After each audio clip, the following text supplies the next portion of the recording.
What is up, guys? Wire Guitar is back again with another replay analysis. Today we're going to be looking at my Dark Seer. Man, this hero has been quite the strong hero since the recent patch. I haven't been playing him as much. I'd say I have like a mild amount of experience on Dark Seer with the new patch. I certainly haven't been playing him as much as some of the pros have. Notably, 3-3 I know was doing, I think, 2 to 3 streams a week or two, maybe a couple weeks back. Where he was pretty much just playing, like exclusively playing Darkseer and Doom, and finding a crap ton of success on the hero, simply because Vacuum is now a strong spell at level 1. It's not the only reason. Also, this talent that they gave him to have Ion Shell provide max HP was pretty bonkers. And then I think also he got 6 agility buff, which made his early game last hitting a little bit more competitive, so to speak. And I need to turn down the volume for this replay, otherwise I'm not going to be able to talk. Okay. So yeah, some buffs to this hero's abilities as well as his general, his base stats have made him quite popular again. Also, and this is something that's kind of difficult to talk about when analyzing like patch notes through I guess the strict numbers that you read in patch notes is like the synergies that and anti-synergies, or I guess like you could say the matchups and how those change with patches, which I think have favored Darkseer quite a lot. One hero that's been popping up, I should say, a lot recently is Tiny 4. And I think Darkseer plays really well with Tiny, which is one of the reasons why, I always say Dota begins in the picking stage. One of the reasons why I picked Darkseer was because of this Tiny pick that we have. All throughout the game, in the lane phase, you lane with him, you lane rather well with him because you can put Ion Shell in him, and he can stay near heroes for quite a long period of time with his Toss Ava combo.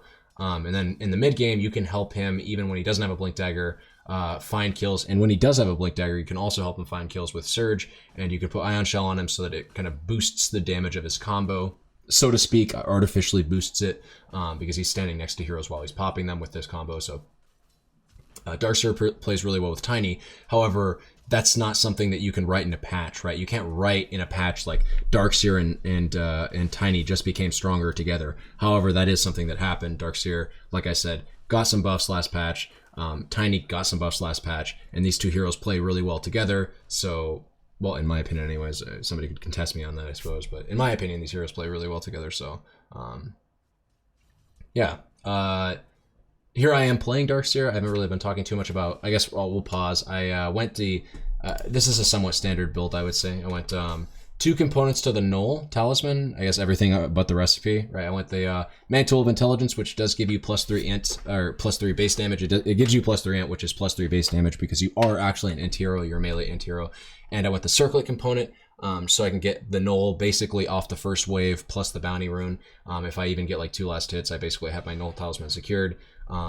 A standard like amount of not standard, I guess a substandard amount of regen. I only went 1 set of tangos and 1 mango to help tide me over until my arcane ring, or sorry, until my bottle / arcane boots. And the reason I did this is because you can rush a Null Talisman on this Darkseer hero, and it gives you a decent amount of stats. Gives you 0.6 mana regen and +3% spell amp. All of those stats, because those are all stats, are stats that you can use in lane. Obviously, the +5 int helps for a tad bit of mana regen, but also +5 damage for right-clicking heroes, right-clicking creeps. It's just kind of become the standard, I'd say, on Darkseer, on other heroes like Batrider as well, who need mana in lane and are int heroes, so they can make good use of the stats that the item gives.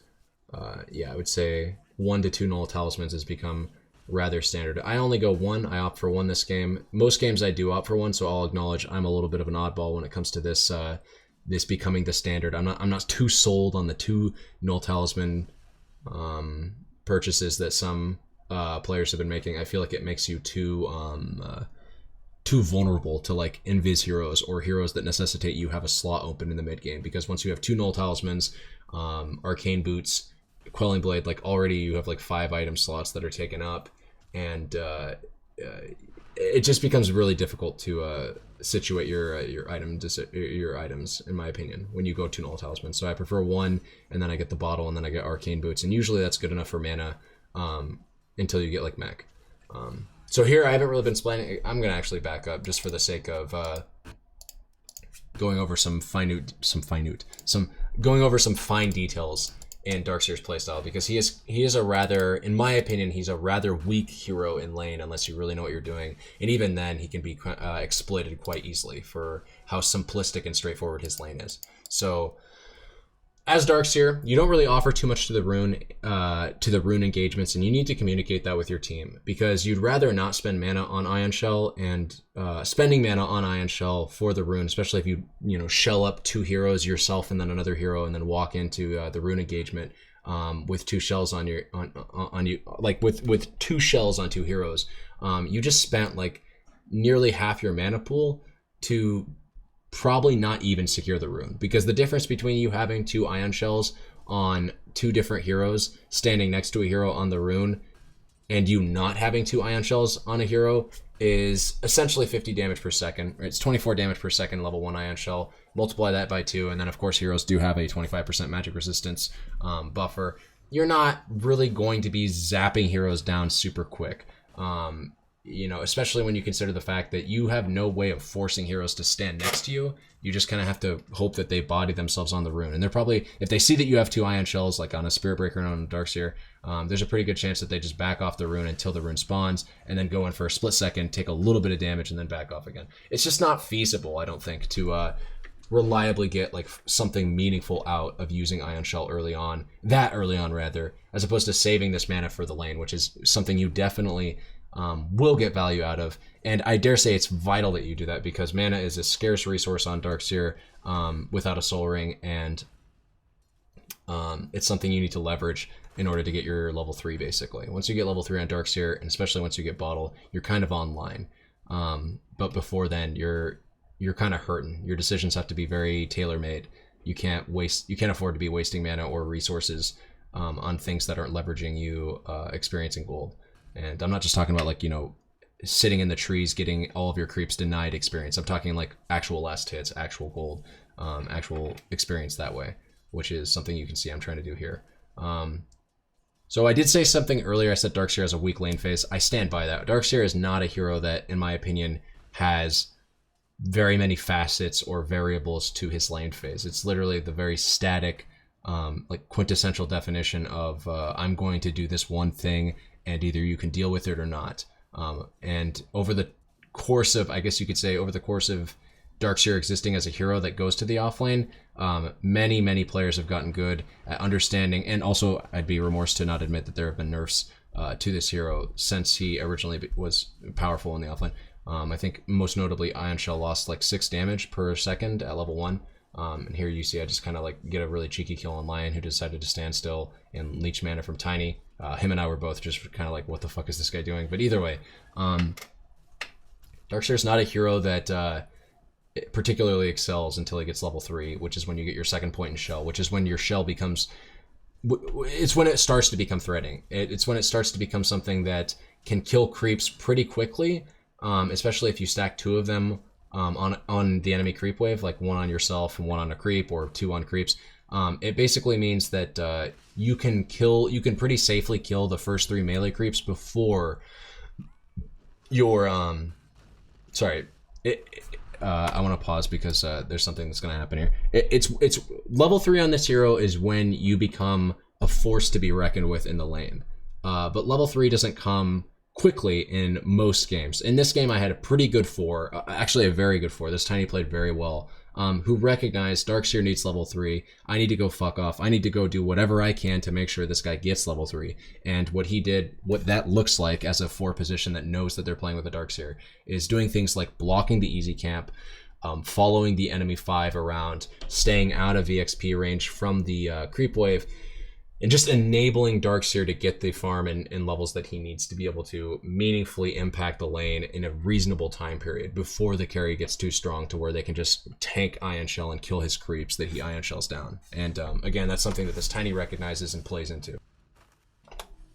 It's also something that Lion can't effectively deal with, because typically speaking, as a 5 support on a Darkseer lane, you will want to either A, be pulling the creep wave and into neutral creeps to try to enable to try to deny the Darkseer experience, and then also you will when you can't do that, when that's not an option, you'll show in lane and just right-click the creep down, because typically 5s are ranged heroes. You'll right-click down the creep that Ion Shell is on. And here I make a rather big mistake just dying to this Wraith King. I just want to go over this again. I actually want to go over this whole sequence of events. So here, this is after the Lion kill that I feel like I kind of briefly covered. I don't even think I actually did that. So let's just go back. I gave this whole explanation while watching this replay, and I didn't even go over the important things the really important things that happened in this lane. So I'll cover this very first thing that happened in the lane, which is when you're approaching the lane as Darkseer, typically speaking, you want to double shell the first wave. What does double shell mean? That means you want to apply Ion Shell to a creep. So I wait until around when they're about to meet. I'm actually quite late to this in this game. I think I should have done it about maybe 3 or 4 seconds ago. But you want to meet in the creep wave with about, basically you want to have the creep wave meet when there are 2 shells on the creep wave. And what that'll do is it'll quickly kill the first wave, push it into the tower, and guarantee that they as in the enemy can't meaningfully contest your first creep wave. Why you want to do this is if you don't do this, then the enemy will have the opportunity to deny all of your creeps as they push the wave in themselves. Or as the wave gets low and then your Ion Shell dissipates. Or any of a number of things could happen. You essentially do want to just hammer down this first creep wave as quickly as you can, and the second creep wave as well, because it's on the second creep wave typically that you'll get your level 2. In this game, I think I got my level 2 off the first creep wave. I can't remember. We just saw it happen. I'm pretty sure I got it off the first creep wave because Tiny didn't leash anything, which is good. It's correct. It's what he's supposed to. And I don't think I got denied anything besides 1 creep on the first creep. I could be wrong, but I'm pretty sure I got denied only 1 creep by the Wraith King. But either way, you want to double shell the first wave, which again means that you put an Ion Shell on a creep as it's approaching the lane, and when it's like, say, 5 to 6 seconds out of meeting the equilibrium for the first time, and if you don't know where that is, it's basically always right outside the safe laner's tower. The creeps are predetermined to meet super close to each other on the first wave, and it's kind of up to the offlane support and 3 position, the offlaner themselves, to disrupt that equilibrium in any of a numerous number of ways. Darkseer usually does it by just pushing it in. And then you push that first wave in, and that'll automatically push the next few creep waves into you, because when you push that first creep wave in, the remnants of that creep wave will disrupt the oncoming creep wave, the one that spawns at 30 seconds and meets at around the minute mark at like the same spot as before. That will get caught up on your creep wave that you pushed into their tower at the very beginning of the game, such that your next creep wave will have enough time to walk under the tower.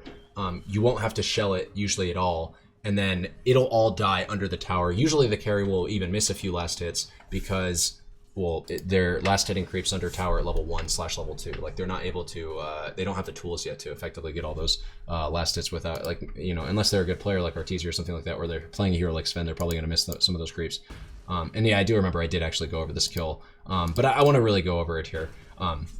But I'll go over it once I finish this point. Basically, you're just trying to set yourself up as Darkseer for a situation in which you push the first creep wave in, you don't get too many creeps denied, and then the next 2 creep waves are pushing into you, such that, you know, you can kind of guarantee your early items and your early farm and your early experience, because everything that you're doing is in favor of you. Pushing the first creep wave in, you're pretty much getting all of those last hits and denies. You don't have to worry too much about getting fucked yourself. And then as the next few creep waves come to meet at the tower, they're meeting in such a way that they're going to naturally push into you, and they're going to necessitate some kind of response out of the 5 position. Otherwise, they're just going to push straight into your tower, and you know, you can secure them mostly. And so that's what we do. Here, this is kind of like, you're seeing sort of the strength of Darkseer. And I actually could have played this better. I could have, as the Tiny was tossing him to me, I could have walked further under my tower and just really secured this kill. But either way, I shell myself. I probably should have shelled Tiny, but I was a little bit scared because he was low on HP. And then Wraith King backs off, and Lion, I think what he's doing here is he has stun coming off cooldown, and he wants to drain enough mana to get it, but he has 200, and he has 200 mana, and he only needs 70 for a stun anyway, so I'm not entirely sure what the Lion was doing here. I feel like he could have kept running and been safe, because it's not like Darkseer's a really quick hero, and I was the only threat here, right? Like, I don't know what that Lion did, but either way, I just got a free kill, and with that free kill, it gets me way quicker to my bottle, or closer to my bottle, quicker than I usually get it, and it just guarantees me this lane, because like I also hit level 3 off that. Level 3 is your level 2 shell. Level 2 shell is when this ability's damage doubles in effectiveness, and that's very powerful because it means that you kill creeps and heroes quicker, and it's just simply put that like a lot of heroes can't deal with level 2 ion shell early on. It just does too much damage to them. Now that changes a little bit, like when, say for instance, Wraith King hits level 4 or level 5, because then he'll have maybe 2 points in his vampire aura, right? He might have, he's just going to naturally have more stats, maybe more points in crit. Like he's going to eventually get the tools necessary to deal with Ion Shell, but early on he just doesn't have those. And getting to your level, that's why getting to your level 3 is so important.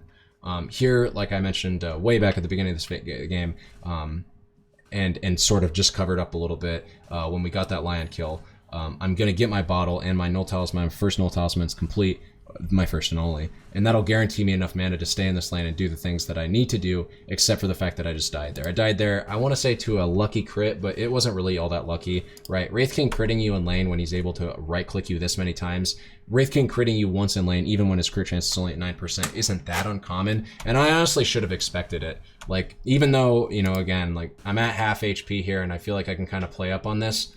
I'm at more than half HP when this engagement happens, but I think to myself, I'm thinking to myself, I remember thinking to myself, I was like, I should be able to win this engagement. I have level 2 shell. Just beat him down a little bit and then tango up.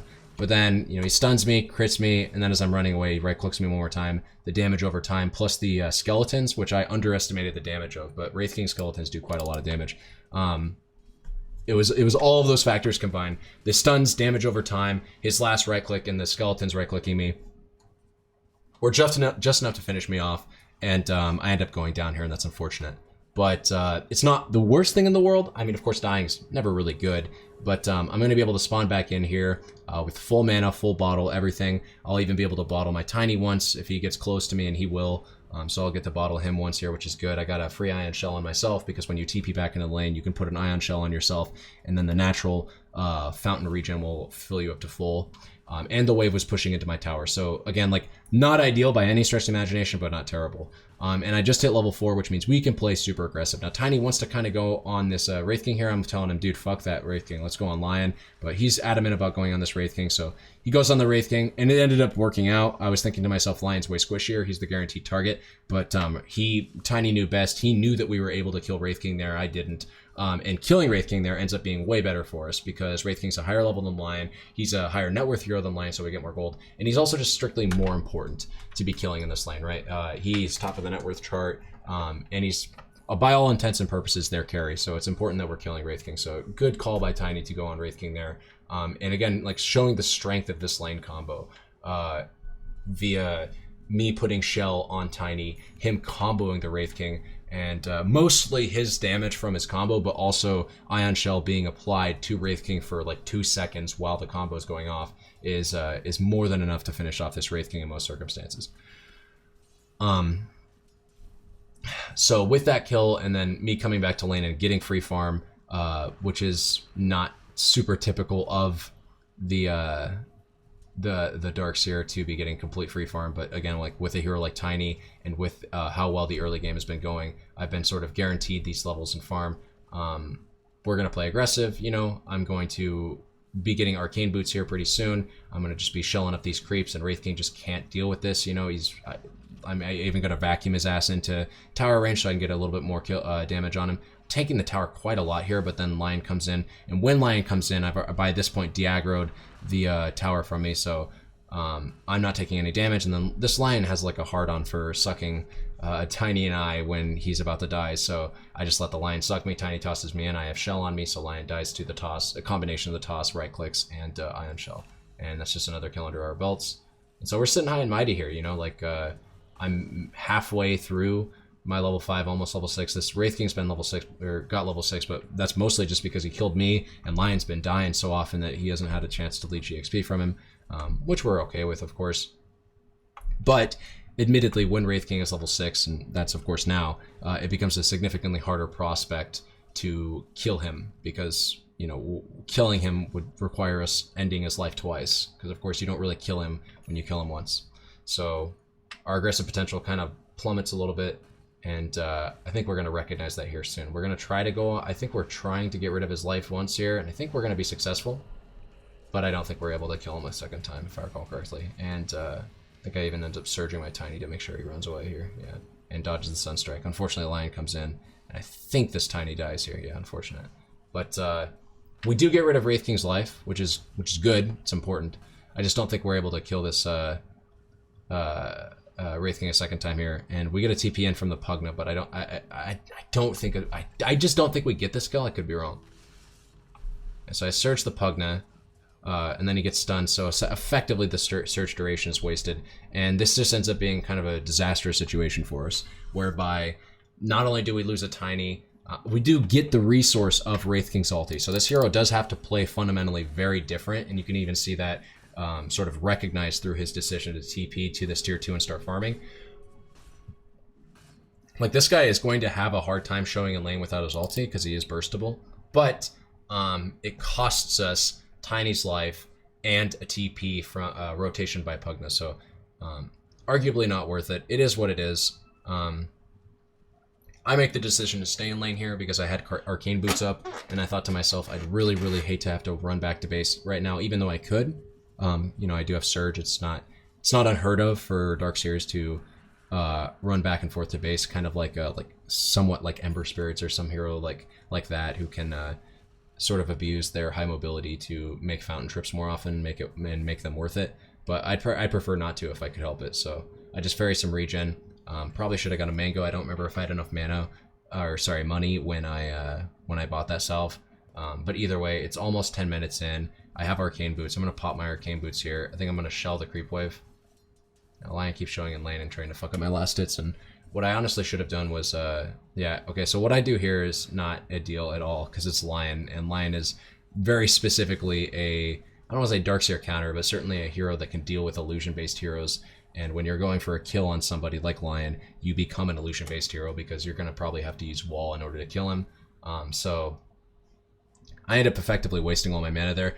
I'm glad that I did that, and I'm glad that I did that for the very, very simple reason that that play that I just made very much changed my perspective of how I need to kill Lion, which is I can't kill Lion, basically. But either way, like, I digress. The main reason that play was useful for me was to demonstrate that, like, I can't make the plays like that. So this is an overglorified way of me saying that was a learning moment for me. And I mean, I know what Lion spells do. I know that he has the ability to break illusions, but I wasn't conceptualizing that at the time. And so moving forward, I will do that. It's not a huge deal that I wasted my ulti. It's not something that, I mean, a Dark Seer's ulti is strong, even at level 6. Like, a lot of people used to skip this ability at level 6, but I think it's become powerful enough that you shouldn't do that anymore.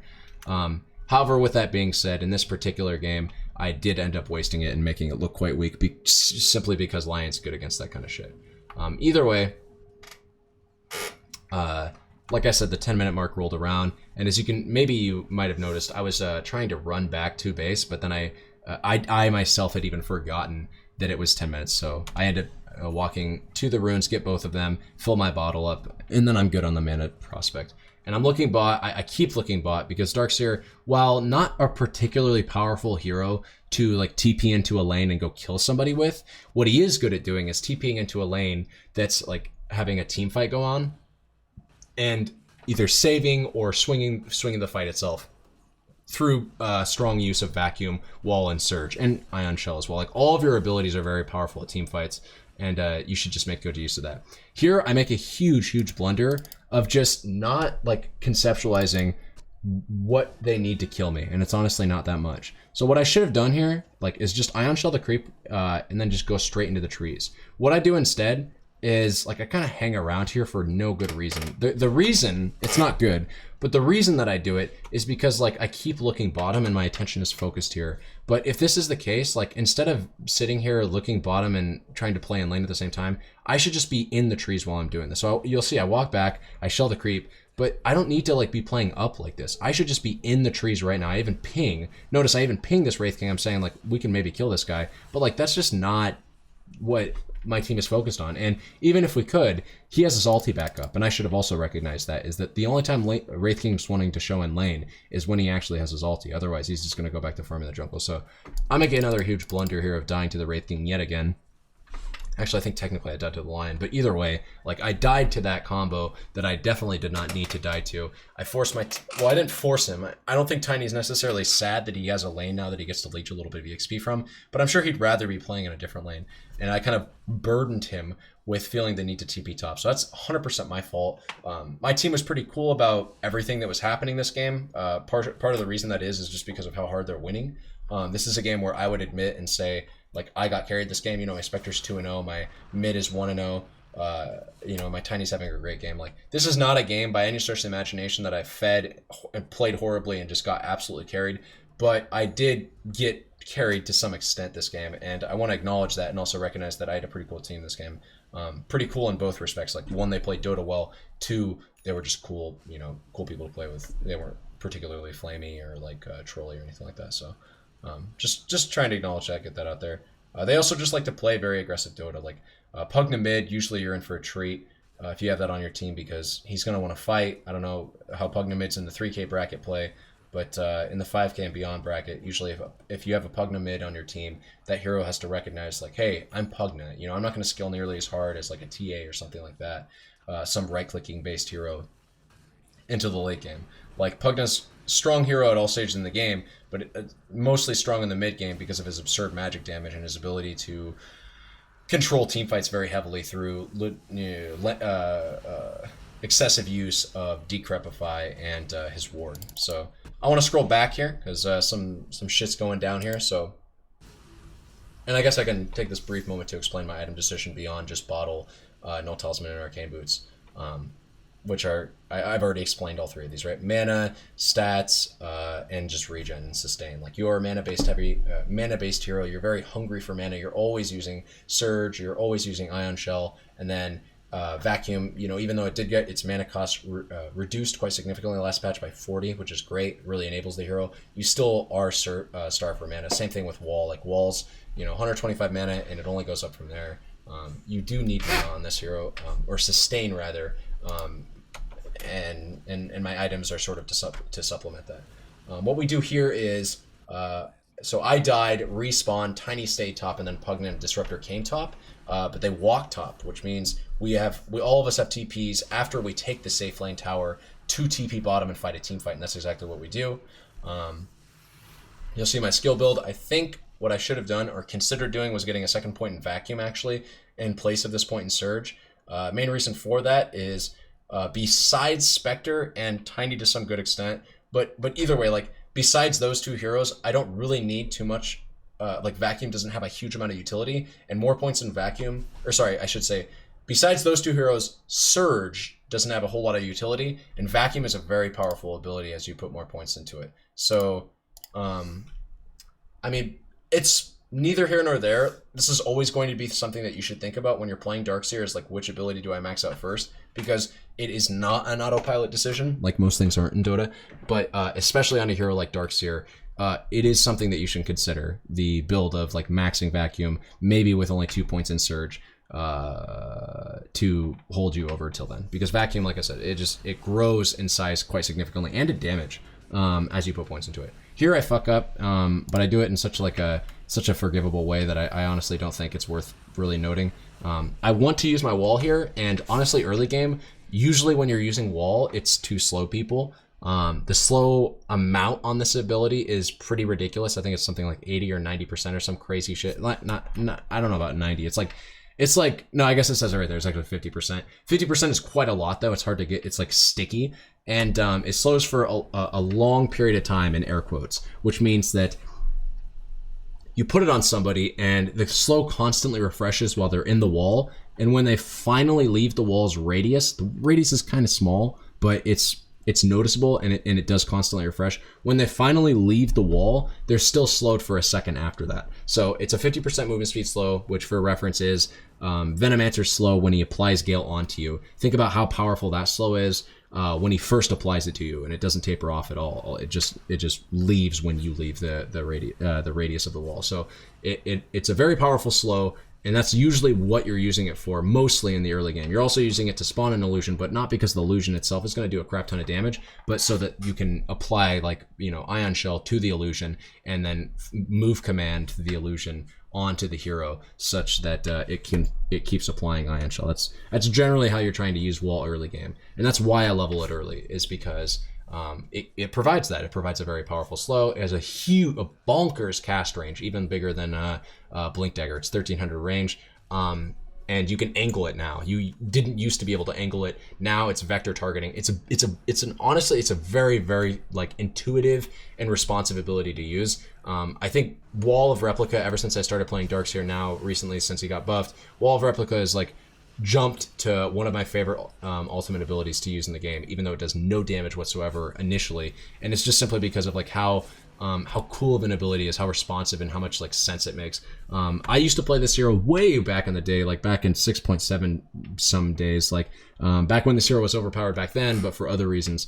But his wall didn't have vector targeting then. And what's weird is that back in those days, there were heroes and Heroes of New Earth and League of Legends that did have vector targeting. And having come from those games before playing Dota 2, I was always thinking to myself, man, Darkseer's wall should have vector targeting. It just makes the most amount of sense. Like, this ability should be vector targeted. And ever since they made that change, I don't think I was even playing Dota actively when they made that change to wall. But ever since I've been playing the hero recently, now that he's been buffed, but also, since he has gotten vector targeting, I've very much just been enjoying it a lot. Like I said, it's very intuitive, and it just makes the hero infinitely more fun to play. Wall in general is a very powerful ability now. Don't sleep on it. Get it at level 6, get it at level 7, maybe 8 at the latest, but get this ability early, right? Don't get it at, like, when you have all your other abilities maxed out. Like, get this ability. It's very powerful.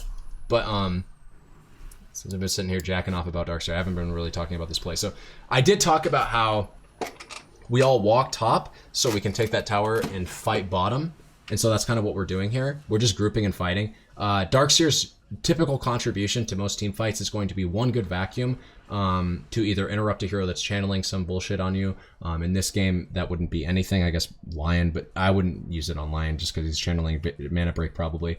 So it's either A, to cancel some bullshit channeling shit, or B, it's to suck everybody up into your wall. That's typically how you're going to want to use Vacuum. It is a very long cooldown ability. At level 1 is 60 seconds, but even when it scales down to 30 seconds, it's not anything that you're going to expect to use twice in a fight. So go into a team fight thinking, okay, I have basically two ultimates. I have Vacuum and I have Wall, and I want to use them simultaneously. I want to use them together, right? I want to use Vacuum into a wall, or I want to use Wall and then vacuum everybody up into it. You don't want to just use Vacuum at the start of the fight without comboing it with Wall, and then hope that Wall has usefulness outside of that. Generally, you want to combo these two abilities together, and you don't want to just throw Vacuum out as though it's a basic ability, even though it technically is a basic ability, because it's one of the longest cooldown non-ultimate abilities in the game, besides transformation abilities like Terrorblade's Metamorphosis.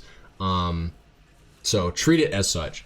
And in this team fight, like I said, a lot of Darkseer's contribution to team fights is not strictly, or I don't know if I said this, but in case I didn't say this, a lot of Darkseer's contribution to team fights isn't through Vacuum and Wall. It's just through reapplication of these two abilities, Ion Shell and Surge, right? It's one of the reasons why a lot of people max Surge out first. This game, it's something that, like I said, has varying degrees of usefulness. If Spectre's haunting it, if she has Haunt up, basically, I will always have a good Surge target, because Spectre is a hero that you will want to Surge quite often throughout team fights. This is very good to give your carry that is melee and does a lot of things when she's able to hit things like apply Desolate, be up in your face. Like, she's going to be a lot of our source of damage when she is right-clicking things. So surging her is good for that because it lets her do that. And then Tiny is also another hero that I could be surging. But outside of those two heroes, I don't really have good surge targets, right? Like Disruptor doesn't really need surge. Pugna doesn't really need surge. I don't really need surge in most situations. So in most other situations, like with the exception of, you know, these two heroes being in fights actively and doing things, Vacuum is actually the superior skill to level, because leveling Vacuum rather secures me a more reliable and impactful vacuum wall combo in the middle of a team fight. So even though, yes, I am leveling Surge in this game, and yes, Surge is a good economical ability in the sense that, like, when you're not fighting, you can macro better with more points in Surge, because you can surge yourself and then run from camp to camp. You know, it's got a lower cooldown, it's got a higher uptime, it's got a higher duration, and it doesn't scale in mana cost. Like, it's a good ability to have when you're not fighting. You should always think of this hero through the lens of fighting, in my opinion, in the early to mid game, in the late game even too. Darkseer always wants to fight. You've got low cooldown abilities, even though I just said Vacuum is like one of the, you know, longest non-cooldown abilities. Like, what I'm trying to say is you want to always be fighting like around your cooldowns. So, you know, when so in addition to that statement, like, you always want to be fighting around your cooldowns, and your cooldowns are very reasonable. Like, though Vacuum is a once per fight cooldown ability, you will always have it every fight. Like, 30 seconds is not long in the respect of like how long Black Hole or Chronosphere or you know, Phoenix Egg or Doom is. Like, 30 seconds is nothing in respect to those abilities, right? And even Wall, which I think I talked about maybe at the beginning of this video, like, Wall has a 100-second cooldown. I expect that to get nerfed sometime soon, maybe to like 120 or 140. But right now, Wall has a 100-second cooldown on the ability itself. Like, that's nothing. You know, you can pretty much always fight with that you can pretty much always fight, essentially, because like your abilities just don't have long cooldowns. So that's one of the reasons why you should level Vacuum. Like, I'm trying to pull all this together, is because Vacuum enables you to fight better. It makes you more impactful in fights, and your hero can always be fighting, generally speaking, and you always want to be fighting too. So consider leveling Vacuum over Surge if you have like a Drow Ranger and then, like, you know, a Huskar or something. Like, if you have two heroes on your team that don't really need Surge too much, consider leveling Vacuum before Surge. But I digress from that point. All I wanted to say was we were fighting, and I was, you know, just applying like very basic use of Surge. We'll look through this fight one more time. We've already looked through it twice, but we'll look through it one more time from the moment that I TP in. So gotta scroll back way back. Sorry, I'll put it on ×2. So we take this tower. We all have TP, so we TP in. We're sitting here, by the way. If you play Dota and you don't have a microphone, get a microphone, okay? If you want to take your MMR seriously, there's really no excuse, right? Like, if you're able to play Dota, you're probably privileged enough that you have at least a little bit of spare change, you know, $20-$30 to buy some shitty microphone from Walmart, and you can just start. You can honestly start winning MMR. It's literally that simple. Like, get a microphone, talk to your team. Communication wins games. It's one of the most integral aspects of online competitive gaming, and just.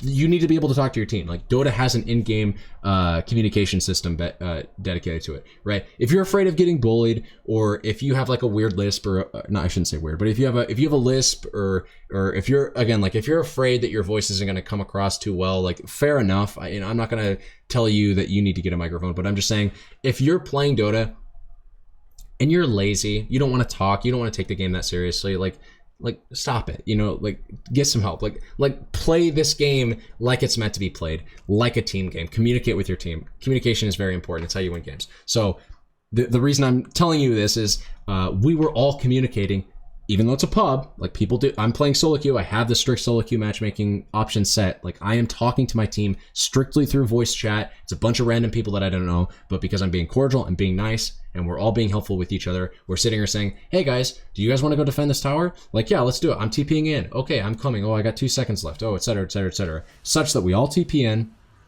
right? I'm here. I put Shell on my Tiny. I'm like, hey, I can surge you. He's comboing this guy. I get stunned by Wraith King. But here he goes. I surge his ass. I think I said this already earlier, but I walled the Void Spirit. The reason why this was an unfortunate wall, I think I forgot to explain why this is an unfortunate wall. The reason why this is an unfortunate wall is the second I place it down, Void Spirit uses his W, so he doesn't get slowed. I do get an illusion, at least, but I don't really even micro at that wall, which is a mistake on my part. I guess it tanks some creep aggro, so that's cool. And here I kind of grab it. But either way, we're sitting here trying to run down this Wraith King. I have 0 abilities up, right? Surge isn't up. I don't have Iron Shell, so I'm just kind of like, I'm literally just a creep here walking towards them. But my team's going to finish off that line, and then I search the Spectre so she can stay, the Spectre's technically a girl, in range here. I think, honestly, my search was a little bit misplaced. I should have used on the Tiny, because Tiny had CC. Spectre just had damage. But either way, we clean them up. And I can't remember. I did put Ion Shell on one more person. Was it Spectre or was it Tiny? Yeah, I put it on Spectre. Yeah, that's like Dark Seer team fighting in a nutshell.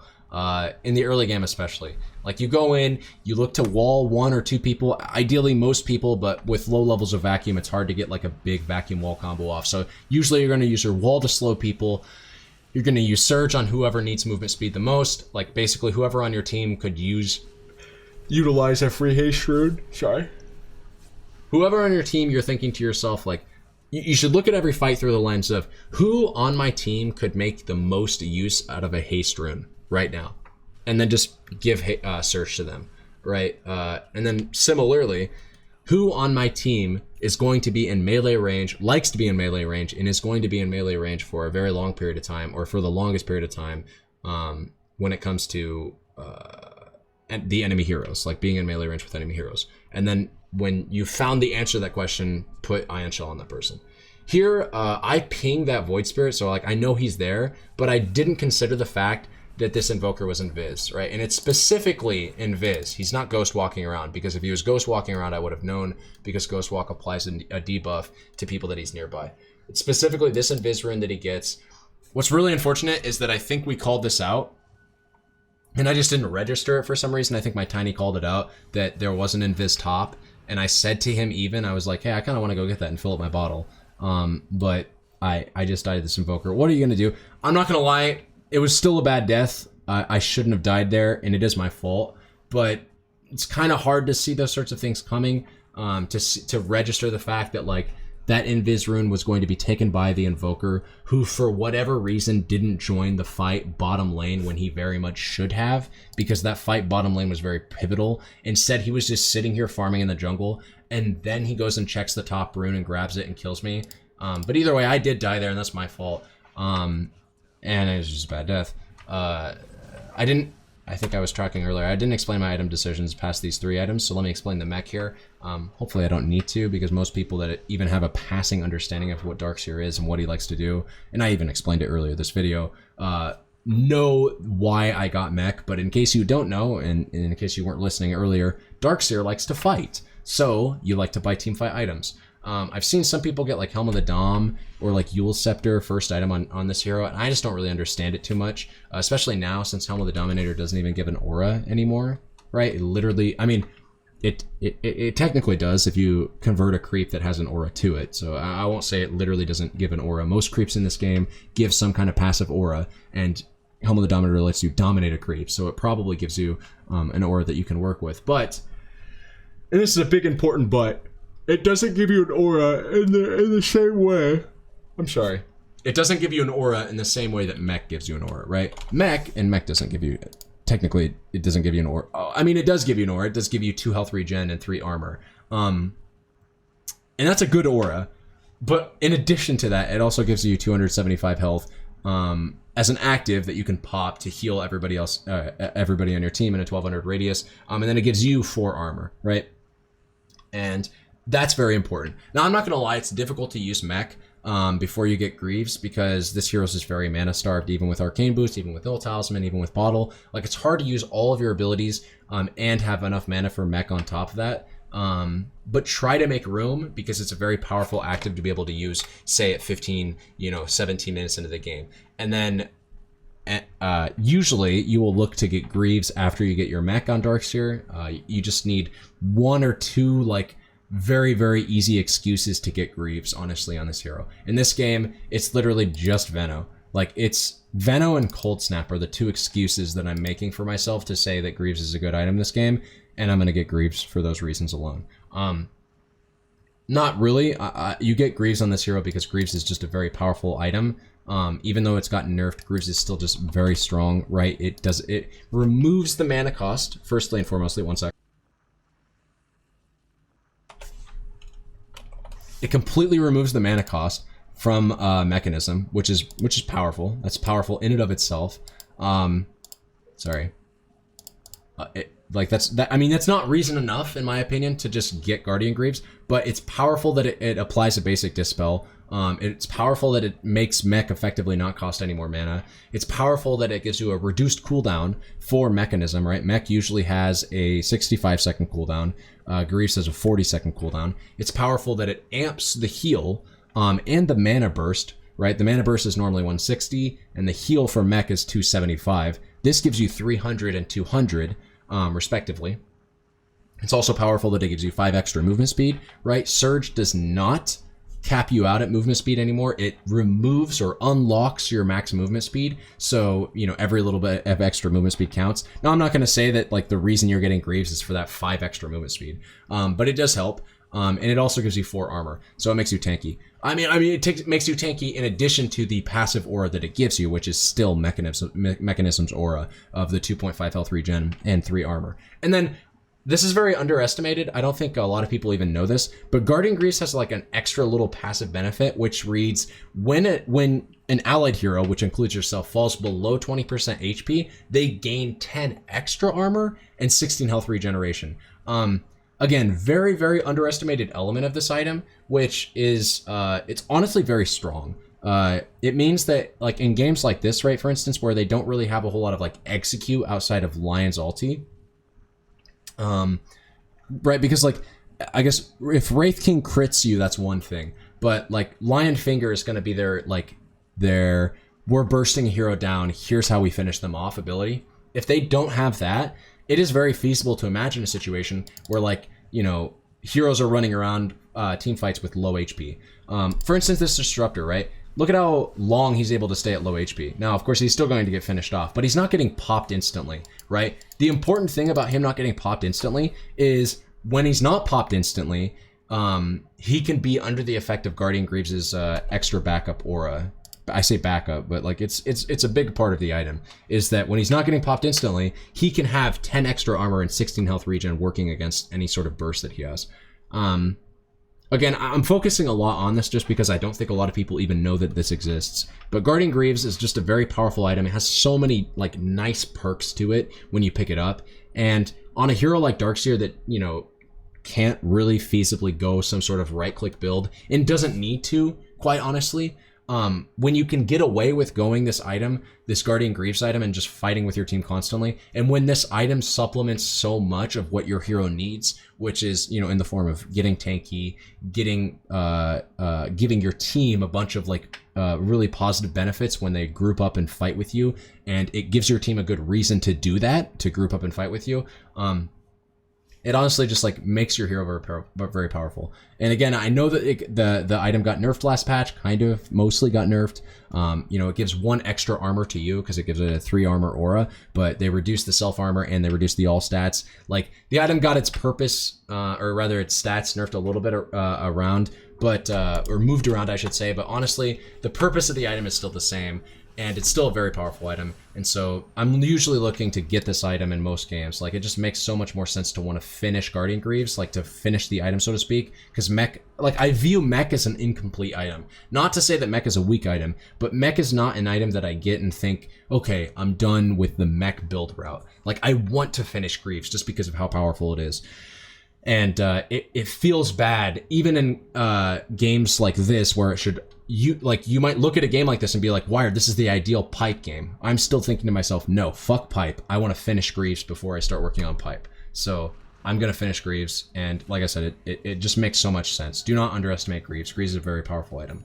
And Darkseer is a very powerful hero with an item levers. So either way, I don't think I actually explained anything that was going on. I'm just kind of bouncing between builds and general gameplay discussion. So let's go back to the general gameplay discussion part. So we we died mid, and then little fights happening bottom. So I TP to the outpost. I usually call the shrines because I played back when they were called shrines. But I TP to the outpost. And we got a little trade for kills here. And then I'm telling this guy, I'm like, yo, I searched you. Like, we can go in. I derp out on the wall because I'm not. Wall placement is pretty crucial. I think when you're gonna place a wall, you need to like have your camera fixated on the hero, like this. Like, don't place walls like this because you're gonna misjudge the trajectory of it, or the geometry, if you will, of it. Like, focus your camera on top of the hero and then place the wall to guarantee the wall hits, because it's important the wall hits, because like I said earlier, usually your wall is useful for the slow aspect of it in the early game.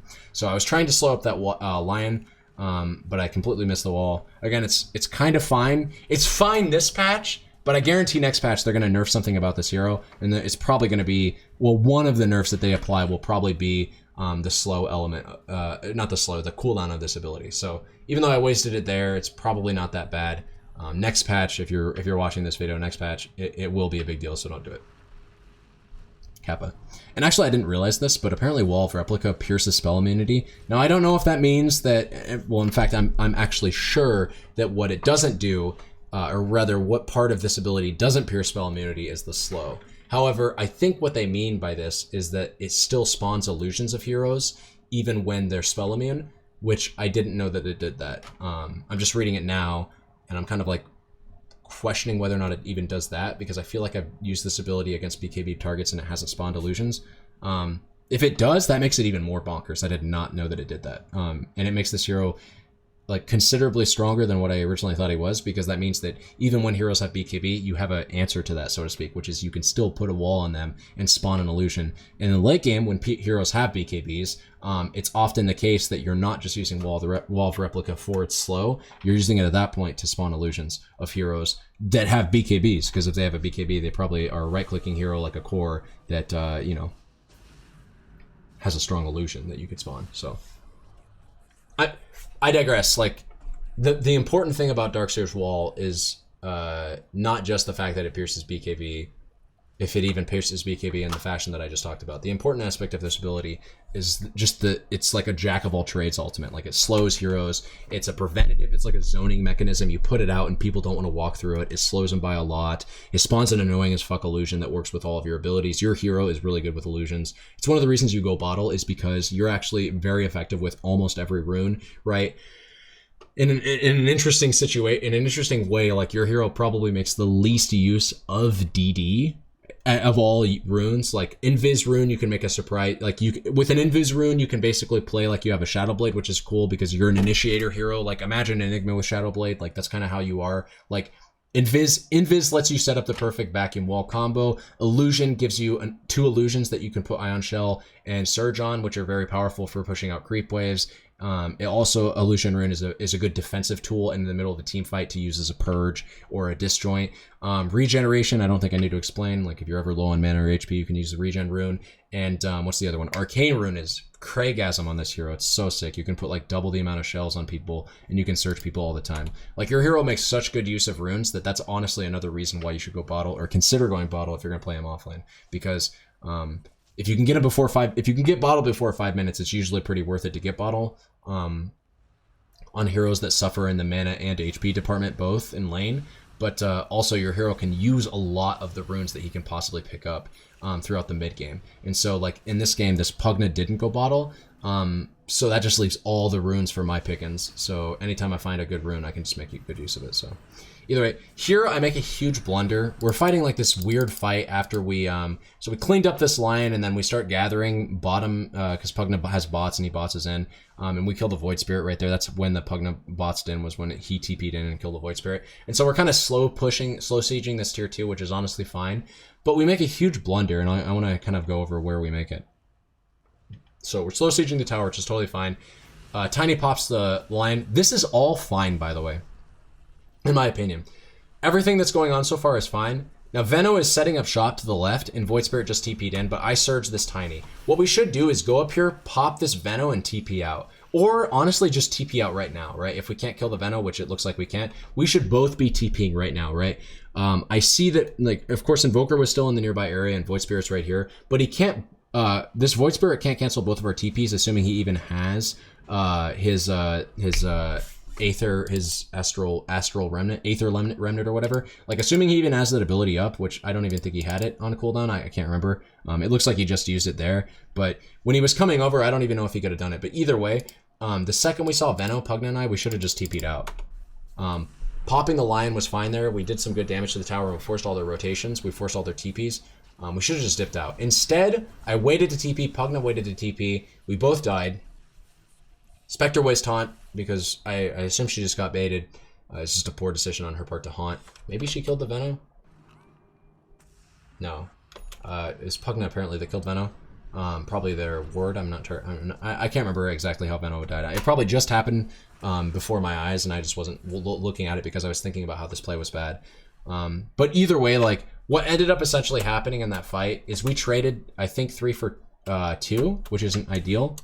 Right, we killed the Lion, we killed the Void Spirit, which are both their supports, and we lost our mid and our offlane, and we wasted a haunt. So I think we overstayed there. I don't think it was necessarily bad to dive on the Lion there, but what we needed to do was surge and get out. And surge and getting out looked like essentially us TPing right after we got out of tower range, and we did not do that, so we fell. We lost our heroes, which was not ideal. Here, I think I saw this Lion going over here, and this is really triggering to me. So I respawn, I'm coming back, I'm looking on the minimap, I have the scoreboard pulled up, and I see Lion going over for this rune and also going for this, for the ward there. So I place my ward here, or my wall here. I should have known by the fact that he denied this rune, I should have known something was up. I should have been like, okay, he denied this rune instead of waiting for one of his teammates to get it. So he probably knows I'm here. So I should have probably backed up. But my decision to not back up here was somewhat calculated in the fact that I was like telling my team that we're bottom here, right? My Tiny, Pugna, and Spectre, I was like, guys, we could fight this. Like, this is potential fighting. These are fighting words, this Lion casting these abilities on me, right? I'm tanky, I have mech. Like, come fight with me. So I pop mech there. I still die because they use Finger of Death on me. And then me dying here when I see my team still pushing bot kind of triggered me. I was like, dude, like, what? They just get away with this? But it's honestly fine. We take their bottom tier 2. I guess you could say in wake of my death, and they commit Finger of Death onto me, which is still level 1, by the way, so it has a very long cooldown. So it's not the worst thing in the world, but then the ensuing fight afterwards makes me sort of question my team's intentions here. It's like, we're gonna fight when Disruptor and I are both dead because we went for the bottom rune, and we don't have haunt, right? It all works out, we kill Lion, and I don't think we lose anybody here, but it was just kind of like, or no, do we lose Spectre?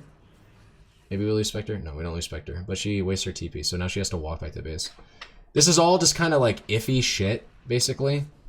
Void Spirit's gotta be careful, he's gonna die. This is all kind of iffy shit, because again, like, I died and Disruptor died, so we couldn't really fight a good fight there, and we didn't have haunt up. But, it is what it is, you know, it happened. We're not gonna stress too much on it. Here, I should back up a little bit. So when I respawned from all of this, I was looking top and I was like, dude, I think this Wraith King is just gonna sit here and farm out our jungle. So I run top, I don't TP. I'm looking over there as to what my Tiny's doing. I'm checking for this Wraith King farming our camps. I think it's a bug, but I think I saw the dead corpses of those creeps and I thought, okay, like, he's around here. And so I just walk over here and grab the jungle item that dropped from him, the Clumsy Net, and walk away. And I'm like, sweet, like, that's a free jungle item. So I take it, and then Tiny's like, I could use that for the mana regen. So I give it to him. And then I asked him to trade because I have a bottle. And we should have, honestly, I should have just had the shovel from the start because shovel plus bottle just makes so much sense. But either way, now I have a shovel. And so we're sitting good here. We want to go farm our other jungle items. I check the rune, it's haste bottom. Disruptor grabs that shit. I ask my Tiny here to hold on to the bounty rune. And then I go top to play with him because Tiny and I can play together really well. As I explained at the very beginning of this video, like, all of my abilities complement him very much.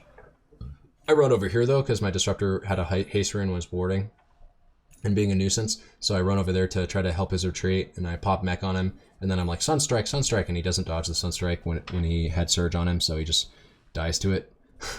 And so we're waiting for Disruptor to respawn here. Disruptor's not alive right now, but because we instantly popped the Lion there, it was all good. Pugna was saying at the beginning of this team fight, I'm kind of going a little bit too fast. I want to explain something.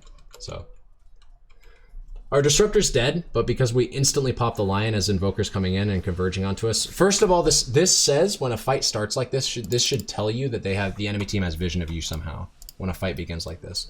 And lo and behold, they do. I can't exactly see how, but they had vision of us somehow. They knew that we were like sort of here. I'm gonna look at it after this fight in a second, but they had vision of us. The Pugna's saying, like, or rather, he says after this fight happens, he says, "Don't run so quickly, I can decrepify you," which is kind of funny because what he's referencing is that he's doing it right now. He's typing instead of playing the game. Like he's saying, "Don't run, I can decrep you." What's funny is that, and I say affirmative, what's funny is that decrepify is an ability that's point and clicked, right? And it has a pretty fair cast range of 700. I was not out of his cast range. Like he could have decrept me from Invoker's right clicks. It's just he was trying to click on me and he was missing because I was surged, so I was moving too quick. What's unfortunate is that he didn't know, I guess, or didn't think to just cast decrep on my hero portrait, which guarantees that no matter how quickly I'm running around the map, that it'll guarantee that he will find my hero and cast decrep on it. So I think that's a little bit of a misplay on his part, not so much my part for trying to run away from the Invoker that's right clicking my face with BKB. But either way, I digress. Like, it's not a big deal that I die to Invoker because he dies afterwards and we're able to pressure this top tier 2 without him being alive, essentially. Also, my death timer is way shorter than his because he went Midas, and so he's level 18, I'm level 12. One of the classic disadvantages of Midas. 1 second, sorry.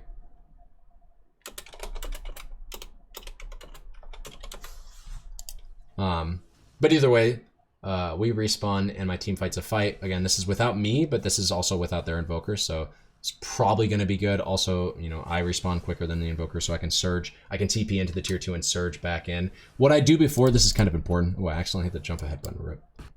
Hopefully it doesn't fuck up. Okay, sweet. Scroll a little bit ahead here. Not that far. No, actually, further than that. Not that far. Yeah, further than that. Not that far, though, I don't think. So what I do before this fight kind of begins is I TP into the tier 2, and then running past this creep wave, like of course I surge myself.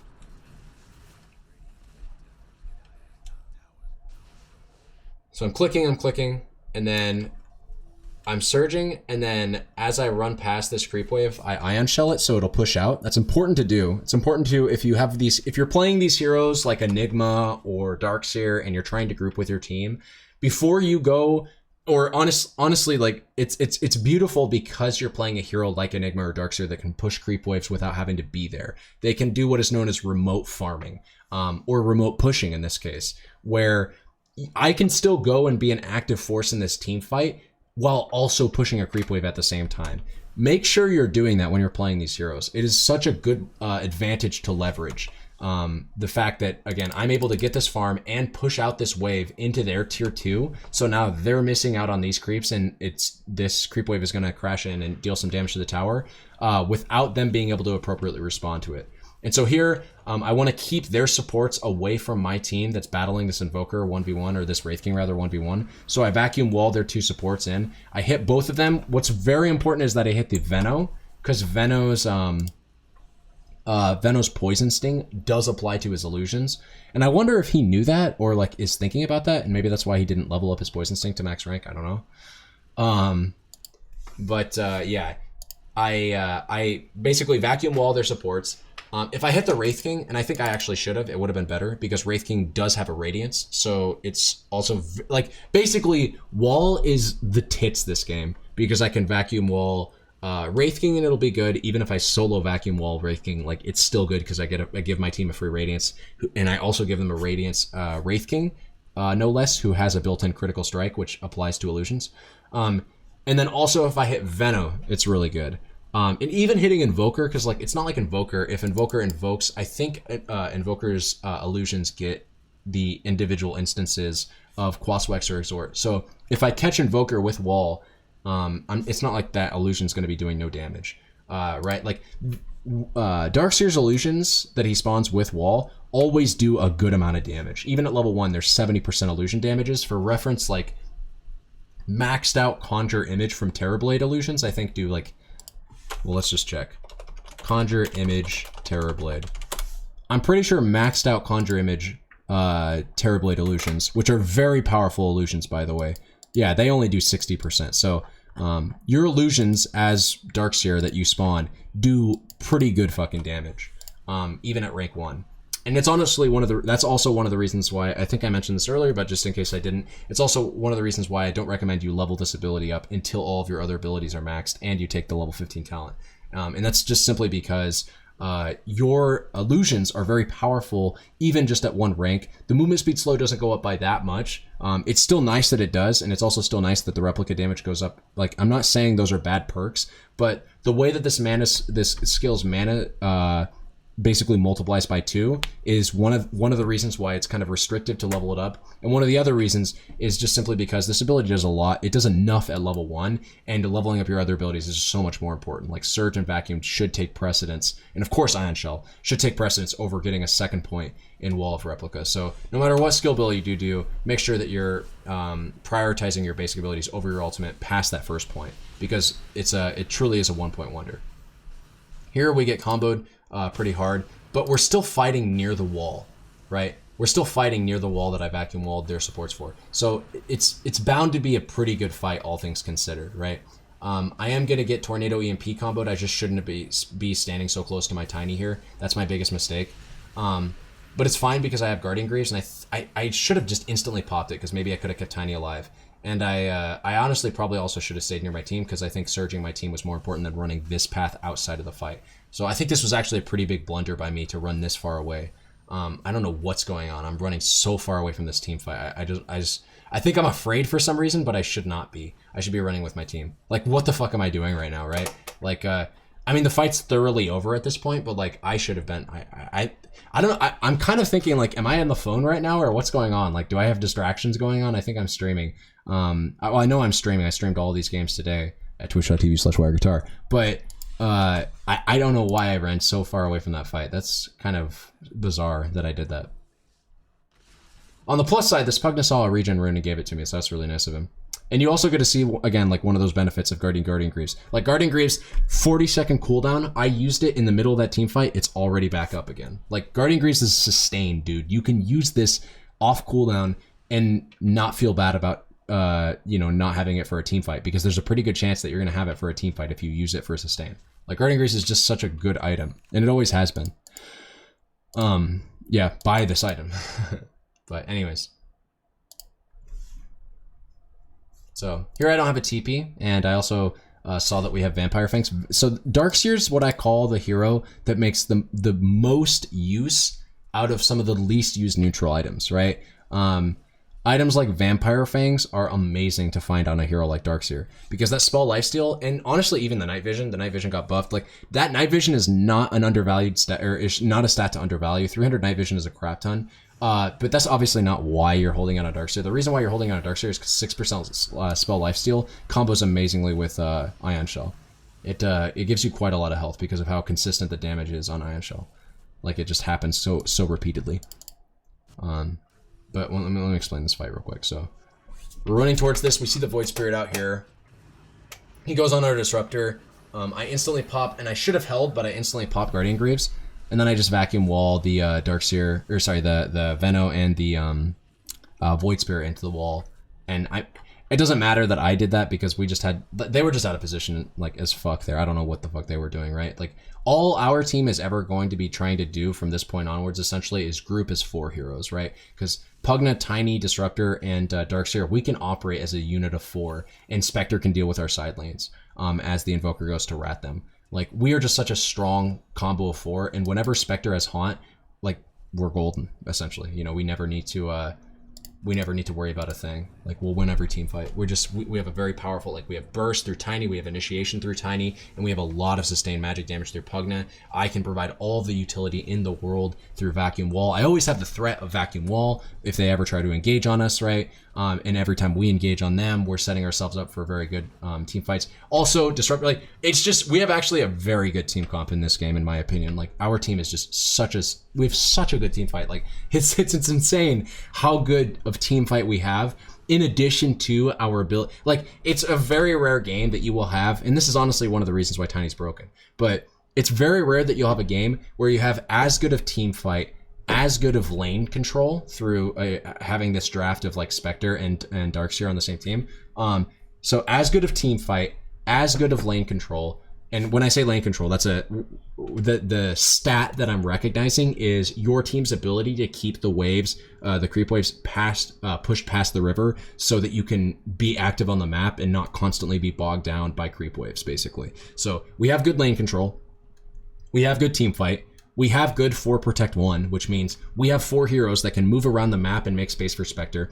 And one of the reasons why our 4 protect 1 is good is because it just does everything. Like we're not just confined into playing 4 protect 1 only when we have lasso, for instance. Like we can group constantly, right? Because our abilities are all low cooldown. Even when we don't have, say for instance, Haunt or Wall of Replica, we're still a good 4 protect 1, right? Because we probably have Static Storm.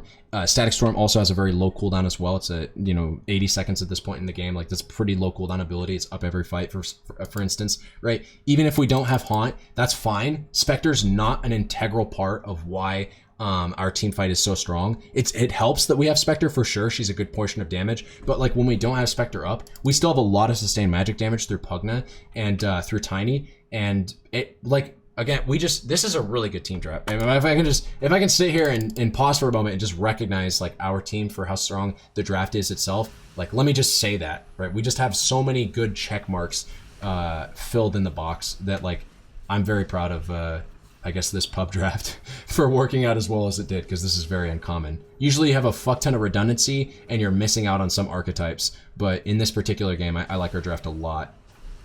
And I think it just goes to show the strength of our draft that like there's so, I mean, we're going to lose this fight kind of. I think Pugna gets popped here and then we lose the fight. I'm trying to remember. I mean, we just watched this fight, right? I don't know. I mean, I have a Wraith King Radiance. Okay. And then Lion kills it. But I was going to say, as long as I'm hitting a wall on Wraith King, we shouldn't be losing these fights. But yeah, I think we lose this fight. Yeah, Spectre dies and then I die. So as I say that, we pick a pretty good bad fight. Let me explain why this fight's bad so that I don't look like a fucking moron. So one of the big reasons why this fight's bad to begin with is Spectre doesn't have Haunt. Now I just said that we don't need Spectre Haunt to take a good fight, but we took like the worst possible fight I think that we could have possibly taken. So it's like usually if we have Spectre Haunt, we just literally can't take a bad fight against their against their team. Partially that's because this guy went Radiance, or sorry, this guy went Wraith. This guy went Midas, and this guy also went Midas. So it's gonna take a long time for their 2 cores to get online. I mean, like it would take a long time for these guys to get online anyways, because this guy went Exhort Invoker and this guy picked Wraith King. Like these aren't heroes that are particularly strong with their, well, Quaswex Invoker is strong, but Quas Exhort Invoker, I feel like you need like a significant amount of levels or some like an item that has set up like Yules or something before you can really start popping people. But like Radiance isn't, Radiance, I keep calling him Radiance. Wraith King isn't a hero that's like strong off one item, or if he is strong off one item, that one item is Radiance, which takes a while for him to get. Now he does have it in this fight, and that's one of the reasons why it's a strong fight for them. But one of the big reasons why this is a strong fight is because again, like we don't have Haunt going into this fight. And Pugna got bursted. And then also, I can't remember how this guy died, but our Disruptor got picked at the start of the fight. Yeah, he just literally got picked off. I think, so Venom hits him with a Gale or something, he turns around and hits him with a Gale. No, he walks into the Wraith Kingston, okay. Unfortunate play by my Disruptor. No flame, by the way, no flame. I'm not flaming this team, okay? We played well, even with this fight taken into account. But our Disruptor got picked up at the start of the fight. That should almost never happen. Tiny should be the one initiating team fights if we don't have Haunt up. And then Pugna gets trapped here. Partially just because we have don't. Partially just because we don't have our Disruptor to bail him out. But like you might say, like how would Disruptor meaningfully bail the Pugna out in this situation? And well, he kind of wouldn't. I mean, he doesn't have Static Storm, so it wouldn't even matter. Did he cast? He must have cast Static Storm at the beginning of that fight or something. I don't know. This is a weird fight. We shouldn't have lost it. We should have just played into our team's strengths by having Tiny leverage any sort of engagement that we want to begin if we don't have Haunt up. and have Disruptor play back, there's no reason Disruptor should ever be getting stunned by a Wraith King. Now, if he's getting hunted by an Invoker, I can somewhat understand and sympathize, but he literally just walked into a Wraith King stun, which is like rule number one of why this fight went bad, or reason number one, rather, as to why this fight went bad. But either way, it's honestly not the end of the world. It's a pretty big throw, I would say, and if we show the fight recap, I think it'll tell that same story. Yeah, you can see we gave up essentially 2,300 gold in terms of a lead and a over 5,000 experience change. Most of that into the hands of the Wraith King, which is very, very unfortunate. So by no means was that a good fight, but it's not the end of the world, is what I'm trying to say. And I think that fact will become evident the more that basically the next fight that you watch. So as you're watching this replay, you'll see next fight, even though we lost that fight, I guess this is a fight. This is just a huge throw by them. I say a huge throw, but like we were in the lead. We've been in the lead, even though we're only 1K net worth ahead. The way that our team is able to make use of that net worth is what makes our team, in my opinion, so much stronger than theirs. So the Wraith King comes on me top. He's not able to kill me, and then I just hit a wall on him. Like I said, if I hit wall on Wraith King, the fight's probably going to be good because Wraith King has Radiance and he has crit, and his illusion's going to do a lot of damage. So I can essentially turn his hero against himself. So fight. He goes top. He does that derpy shit that he did. We didn't have to commit any spells on him besides Static Storm and Wall, which, like I said, are pretty low cooldown. Like, by the time Wraith King respawns, Wall is going to be back up. I just want you to think about that. My ulti synchronizes with his death timer. So this entire time that you could argue, well, Wired, what if they fought you right now? You don't have Wall up. Well, it's like they don't want to fight me because they don't have Wraith King. And when Wraith King's back up, I'm going to have Wall. So, like, right here, for instance, again, like, Wired, you don't have Wall, and Wraith King does buy back, which is one of the reasons why this is kind of weird. But like we pop Lion, we pop most of their supports in air quotes. Of course, Void Spirit's they're another support. But like at this stage in the game, when Veno only has these two items, Veno's kind of like a support. Like he's not doing any significant amount of damage by himself, at least such that he can kill a hero quickly. Veno's kind of just here for utility. Like I take this from somebody who's spammed a lot of Veno offlane recently. Like Veno at this stage in the game, if he's not fed, is probably just going to be looking like a 4-position hero. Like he's just going to be casting a slow if he can walk close enough to you to cast it, and he's going to be like holding aura items, essentially. Kind of like Darkseer, but he doesn't have the same utility. Like I would much rather at this stage in the game have a Darkseer on my team in place of a Veno if those heroes were supposed to be fulfilling the same position. Because Surge is still very useful, way more useful than like Poison Sting is, for instance. Vacuum is the mother of all fucking teamfight starters, or rather teamfight like changers. Wall is very, very useful. Like, so yeah, like, I don't even know what point I was on, but either way, I'm sitting here running around, grabbing their runes, running away because Invoker, who went, Quas Exhort instead of Quas Wex, doesn't have a reliable way of either keeping up with me or starting or picking me off there in any way, shape, or form. Praise be this new Quas Exhort phenomenon, where Invokers are playing super passive early game, trying to rely essentially on Sunstrikes to amount for their team's entire, not for their team, for the entirety of their team fight impact. Like, Quas Wex, in my opinion, is still so much stronger of a style, but these Invokers are playing Quas Exhort, which is interesting. It is what it is, though. But, so again, like, we go on Wraith King, I hit a wall, and that's all you need. You hit Wraith King with wall, and his illusion will do the bulk of the damage.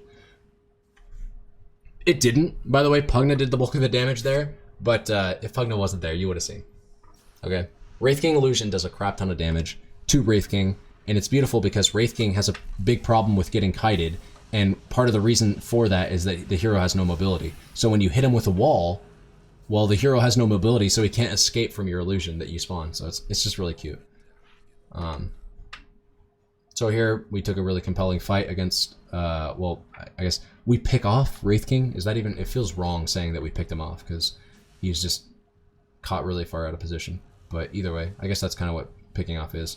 And then we go kill their Veno, and now we're sieging their tier 3. I wanted to take Roche here for the record, but my team was pretty adamant about like, hey, we don't really take Roche all that well, so let's use this time to beat our heads into their tier 3s while they have repair kits hitting it. Like, I'm of the opinion that, like, hey, I don't care how slowly we take Roche. We should just go take Roche. Like, it doesn't matter how long it does to take Roche.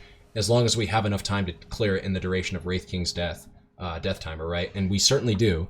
And so I want to take Roche. My team didn't, so we just didn't. I come grab this Big Daddy Illusion Rune, and you'll see this is how you use Illusion Runes as Darkseer. I should have surged that thing too, because I sent it bottom wave to clear the creep wave that Void Spirit's pushing in. And you'll see I even kind of fuck around with this, and this isn't ideal. This is not an ideal usage of Illusion Rune here. Kind of is. I mean, I send that one illusion into the creep wave, but then the creep wave gets tornadoed, so the illusion loses its ion shell. And so I'm like, well, fuck. So it's kind of unfortunate there. And then Lion sucks the creep wave, or the illusion too. So again, this is an ideal use of it because I kind of fuck up the micro of it, and because their team is there to purge them. But the thought process behind it is still solid. Like Illusion Runes and also Illusionist Cape, both very powerful items on Darkseer. And what's fortunate about that is usually, I say usually because it's not always, but usually, if you don't have like a Spectre or a Phantom Lancer on your team, or some other hero that can make good use of Illusionist Cape, then Illusionist Cape kind of ends up becoming this useless tier 4 item that takes up space. But Darkseer, again, like he's a really good hero with Illusionist Cape because it works on your Wall of Replica illusions, which are really, really powerful illusions by themselves anyways. Makes them do 10% more damage. And then it also gives you an illusion to work with as Darkseer. That's the real powerful thing, is that basically every 30 seconds or whatever, you can use this free illusion granting item that that is honestly just like, it's honestly kind of overpowered. Like, you can surge it and ion shell into creep waves, and you essentially like always have access to a creep cutter, or like a spirit bearer with radiance is kind of the analogy that I would give it. It's just very powerful. So here my Spectre gets gone on bottom lane by 4 heroes, and she has Aegis, right? She has Aegis because we actually did take Roche, like we should have. And so I TP bottom to help her out. We kill the Void Spirit. You just saw again like how powerful Wall is. Just using Wall. Literally just using Wall for the slow. I'm not sitting there thinking about like, oh, the perfect vacuum Wall combo. Like I need to save Wall or anything. I'm literally just like, well, Void Spirit's here. And I hope he doesn't dodge this. Like I hope he doesn't cast W. I can't remember if I saw him use all of his charges in Astral Step or if he had already used Dissimulate. Right, yeah, Dissimulate. Like I just popped it there because I wanted the vision of over the tree line area in case he tried to juke in there, and I obviously wanted to slow him. And it's powerful. Powerful shit, man. Wall is a good spell. Okay. So yeah, I bought Dust, by the way. I sold my Null Talisman to, I think, finish off my Lotus Orb, and I bought Dust. So I bought Dust, obviously, for Void Invoker. And I bought Lotus Orb for virtually the same reasons that I bought this Guardian Greaves, but for my teammates. So Guardian Greaves is good because it does... I mean, Guardian Greaves is a good item, period. But it's also kind of cool. In addition to the cool things that it just generically does, it's also cool because it purges Gale and it purges Cold Snap, which are 2 very debilitating abilities if they ever hit you as Darkseer. So I grabbed this Lotus Orb for much of the same reason, except here it's for my ability to help my team with it. Other items of note are Pipe, but I didn't want to go Pipe because I think my Tiny already got a Pipe. Yeah, my Tiny went Pipe this game, and he communicated that to me. And then also I didn't want to go Pipe because I just didn't feel like it had that much value. Like, of course there is a Veno, Invoker, and Void Spirit in the game, but I thought to myself, like, man, it feels like our issue in team fights isn't getting popped. It's not dealing with a bunch of magic damage that's killing us. Like, despite the fact that on paper, in Lion too, like, on paper that looks like that's something that would happen, it just didn't feel like, practically speaking, fights were playing out that way. And I wanted to play into the way that fights were playing out, rather than the way that theoretically they could happen.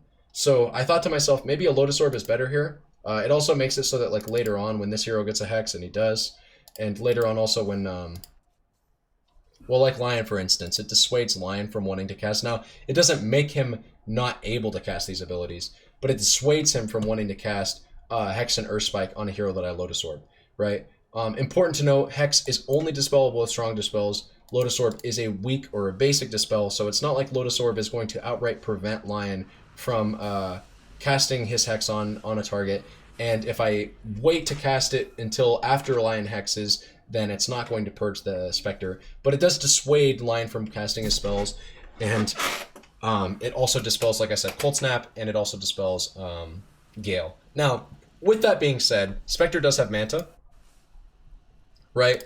So, and Pugna does have BKB. So, I actually, if I pause right now and just want to say this like as a like if I'm being super candid with you guys, I do think Lotus was a mistake. I think I'm certainly glad that I watched this replay to show me that Lotus is not an item that I think I should have prioritized this game, because again, Spectre has a way of dispelling Cold Snap and Gale, and then so does Pugna. Sorry. I don't think Lotus was bad. I just don't think it was optimal. In case I said it was bad earlier, like I'm not saying that Lotus was bad. I'm just saying that I don't think it was optimal. So here, I'm gonna put the Lotus on this. I think this was Tiny, and like you see, like it does some work there. Like it casts Finger of Death, for instance, back online, and it casts a few. Like, let me just go back and actually see what all this Lotus did. I kind of casted it late too, which was a bit of a mistake. So he gets hexed here, and let me go back to my player perspective. So it's on cooldown.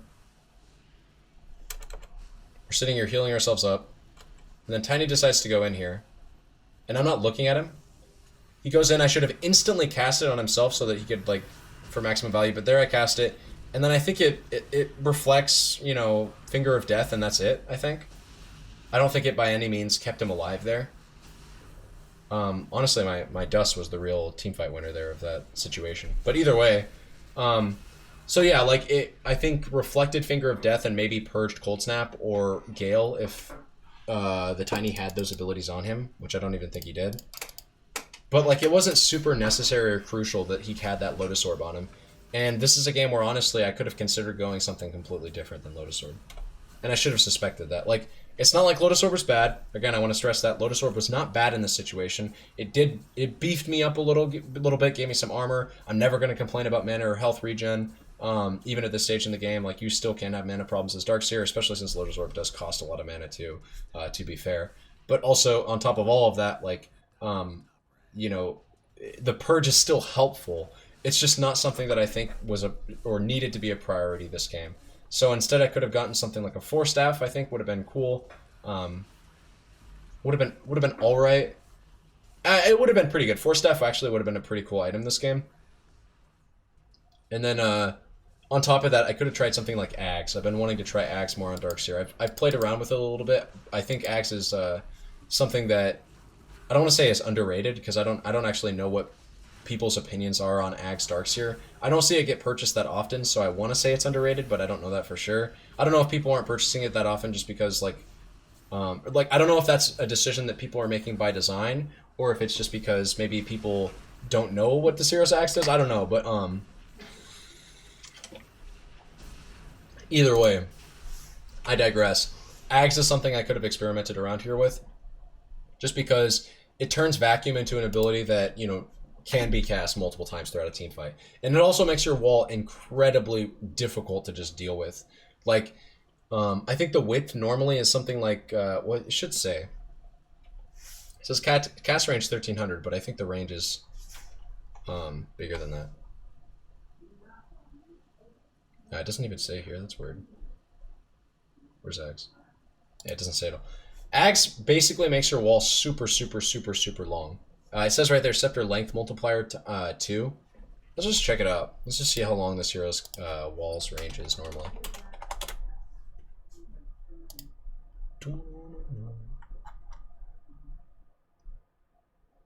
So, okay, the wall's range normally is actually, it's the same as the cast range, it's 1300. But when you get Ags, it makes it 2600. And placed in certain like ways, you can make wall incredibly difficult to escape, and then also incredibly difficult to dodge throughout a team fight. It just makes your hero like 10 times more annoying when you drop wall, and also when you have vacuum up every 12 seconds, such that Axe is an item that you should always be thinking about on Darkseer, in my opinion.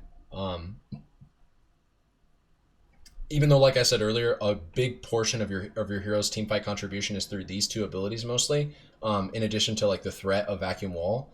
when you pick up Ags, suddenly all of your abilities become something that are just constantly threatening the enemy, because this is super, super annoying. It's like way bigger than it normally is. It's much more of a nuisance to avoid in a team fight. Wall is a regular abilities cooldown now, so it's like 12 seconds, so then you can contribute through multiple uses of vacuum throughout a team fight, and then of course you still have Ion Shell and Surge to be annoying with. Yeah.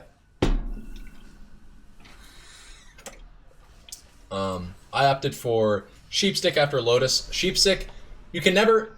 Tell me right now, how many games of Dota have you been playing where a third item Sheepstick on any hero is, like, bad? Right? Third item Sheepstick, which essentially is what this item is, right? Like, because Guardian Greaves is an item, it's not just boots in this case. Like, Guardian Greaves is a full item commitment. So, I went third item Sheepstick on Darkseer. How many heroes in the game can say that third item Sheepstick is bad on? Pretty much none of them. I can't think of a single hero in the game where if you went 2 normal items and then you went Sheepstick, the Sheepstick would be like the odd one out. It would be bad. Sheepstick, the point I'm trying to make here is that Sheepstick is just like a very generically good, solid item to get third or fourth. I'm saying that the reason I'm saying this is not to be like is not to justify a decision that otherwise could be considered very bad, because I think Sheepstick is a fine purchase here for reasons outside of it just being generically good as a third item on most heroes in the game. There's a very specific reason why I want Sheepstick here, and that's just because outside of specifically like the Toss Ava Insta Initiation combo, we don't really have a form of instant initiation, so I want to be able to, if I find a hero, just like instantly sheep them and set them up for my team. Right? Does it set it up? Does it set that hero up for me to solo pick them off? Not really. And that's a lot of the reason why heroes often go Sheepstick, is because they need that form of instant disable. They can't really be purged unless by a strong dispel. And that strong dispel has to come from somebody else, because if you use it on the hero themselves, they can't just BKB it off. Like, one of the big strengths of Sheepstick for sure is the fact that it enables most heroes to become solo killers in the mid to late game, and I'm not trying to deny that.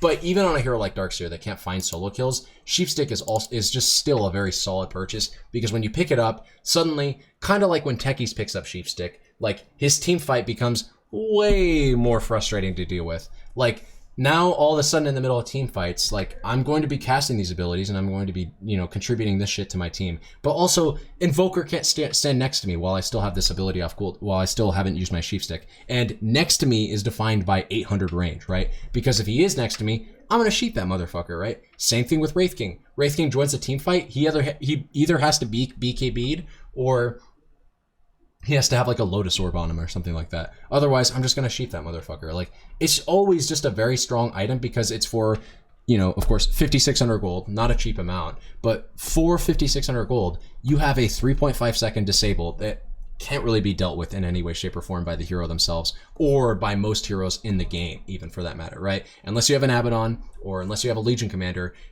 there's seldom like a way for another hero to be dealing with your purchasing of the Sheepstick. So it's just a very solid purchase in general. This game I got it for Invoker primarily, but because he's just a slippery hero that you want to shut down as soon as possible in the middle of a team fight. And, Abyssal Blade didn't seem like a feasible option. Of course, I shouldn't need to tell you guys why Orchid isn't really a feasible option. If you don't know, Orchid is very easily dispellable, especially this late into the game. This guy has had this BKB, this Invoker has had this BKB for, I think it was a second or third purchase. He got Hand of Midas, Bots, BKB is I think his order of buying items. So I'm not going to buy an Orchid to shut him down, right? I can't. Like, it just doesn't do anything against him with his current itemization.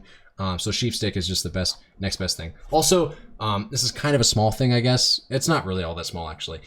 Even if I wait for his BKB to be down and I Orchid him afterwards, Orchid doesn't slow his movement speed. Sheepstick does. You might be like, what do you mean? Well, Sheepstick literally does set the enemy's hero that you sheep to a base movement speed of 140. It literally just makes a hero a sitting duck.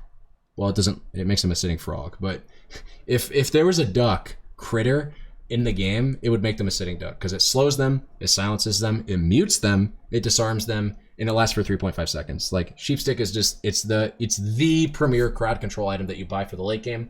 I had a bunch of money sitting around, and I thought to myself, they have a Wraith King, they have an Invoker. Those are two heroes that hate to get kited and hate to get CC'd. I'm going to buy a Sheep Stick, which is the most powerful form of crowd control that you can purchase, essentially. Certainly one of. So I buy it. I didn't think too much about it. Like, I didn't think twice about it. I think if I wasn't going to get Ags in place of this Lotus Orb, I definitely wouldn't get Ags in place of this Sheep Stick. What I would get Ags in place of, again, was this Lotus Orb, but I didn't go that route this game. I think it was fine to get Lotus, but I think Lotus is the biggest questionable purchase of my item build. So if you want to change something around, you could change this Lotus Orb, at least this game. In a lot of games, though, Lotus Orb will be preferable to an item like Ags. And honestly, just in general, there's a lot of good items on Darkseer. Like, Shivas is a very fine purchase. Doesn't give any health, which is a little bit questionable, but it gives you a lot of armor. And it gives you a lot of survivability in the form of the stats that it gives outside of the armor, which is reducing the enemy team's attack speed by 45. That is no small amount. That's basically a hyperstone. It also slows them for 4 seconds by 40%, which is very powerful with the active that it has. And the active...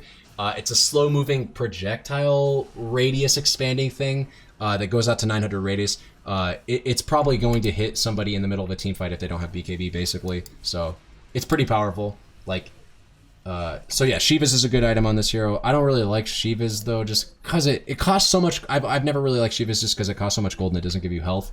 I wish they would change the Mystic Staff into something like either, I don't know. I've had two proposed ways of reworking this item for a while now. One is changing the Mystic Staff into like what's the other item that gives int? There's like a